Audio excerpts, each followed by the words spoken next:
Okay, so now that we've gone over the goldfish, which I'm really excited about, I also had to buy some new stuff for my wet dry filter, and in particular my return system, because I woke up one morning and I went to feed the fish and I looked in the corner and I'm like, hey, there's water leaking. So I looked and the cheap plastic outflow tube that came with my wet dry filter was leaking. And I knew this was going to happen because, it's just a cheap piece of plastic. I shouldn't have relied on that entirely. I should have, made my own thing like I already did. And, so I shouldn't have done that. But, so yeah, it leaked and water was going everywhere. So I had to buy something else to get water flowing back into my tank nice and securely.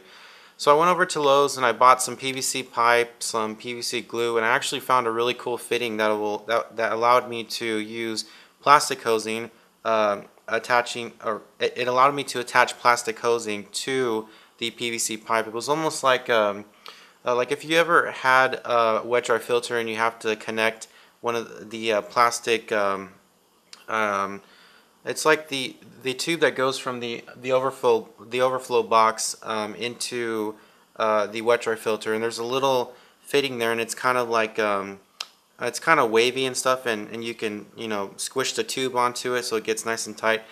It's almost the same thing as the things that are on top of the pumps that it starts smaller, it gets bigger and bigger, it's all wavy too, and then you stick the hose on top of that, and it creates a nice tight seal. Well, they had one of those pieces made of PVC at Lowe's, so I found one of those, and I was able to find that for the correct size that I needed for the piping that I was using, and it allowed me to attach the plastic hosing to it. So that was really cool because I didn't really want to do an all PVC return line. I wanted to be able to use plastic hosing and just a little bit of PVC pipe. That way if something ever happened, I could easily clean out the tube. When you have PVC, it's all glued together, and even if you did a bunch of threaded ends and it was all made so you can take it apart, it would just be too much of a hassle to clean that if I ever had to. So I got 6 feet of plastic hosing, and I got a really long piece of PVC pipe, and then a couple elbows, and then another little piece for the return line into the tank. And I kind of made my own little get up here, but it works really good, and it's actually very efficient. It hasn't leaked any water, and it's actually a really good return line, and I'm really kind of proud of myself for doing that, because it kind of took a lot of figuring out, okay, how am I going to build this? It does sound simple, but once you start building stuff out of PVC, it gets really complicated because the measurements have to be spot on, or else you're screwed and you have to go back to the store and buy some more PVC, and hopefully you cut it right that time. So thankfully I got all the measurements right, and everything was good to go. Although I did forget to put Teflon tape on one of the threaded ends, which, by the way, I used threaded elbows and a couple of threaded pieces, a couple of threaded little couplers, I guess you could call them, to attach the PVC pipe to. That way I can take it apart really easily. So I'm really glad I found those pieces, because I would hate to have it permanently all glued together, because that would just suck if I ever had to clean it out. But yeah, I actually forgot to put Teflon tape on one of the threaded ends, and I woke up again and it was leaking water, and I was just like, oh my god, I thought this was all over. So I unscrewed it and I'm like, oh, that's why, Teflon tape. So I put some there and it was fine after that. But yeah, it's a really good return line. I really like it, way better than the other one. The other one was very ugly looking. It would stick out in the tank really far down. This is just one straight little piece, and it's white, so it does stick out, but I mean, to somebody that's seeing my tank for the first time, they will hardly notice it. The plants will be more of the thing that they see, especially when they get bigger. It'll be completely covered. So yeah, I had to modify some things, fix some things, and so yeah, everything is good to go now though.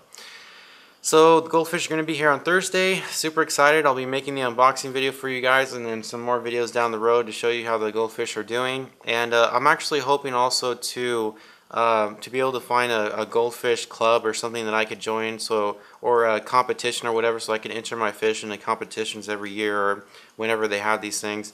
The issue is that I really haven't found a lot of goldfish clubs. There are a lot of koi clubs in California, but there aren't a lot of goldfish only clubs where people are where serious goldfish enthusiasts meet. Usually the koi clubs don't really accept goldfish for entries into their competitions and stuff. So I'm hoping to find a convention or a little get together, whatever, where I could enter my fish into some shows, because I mean it's cool having ranchus, but it's even more cool to be able to win prizes for them and show off your goldfish to other enthusiasts. So hopefully I can find a club, but if I don't, I might just try to create my own my own little show or something if it's possible.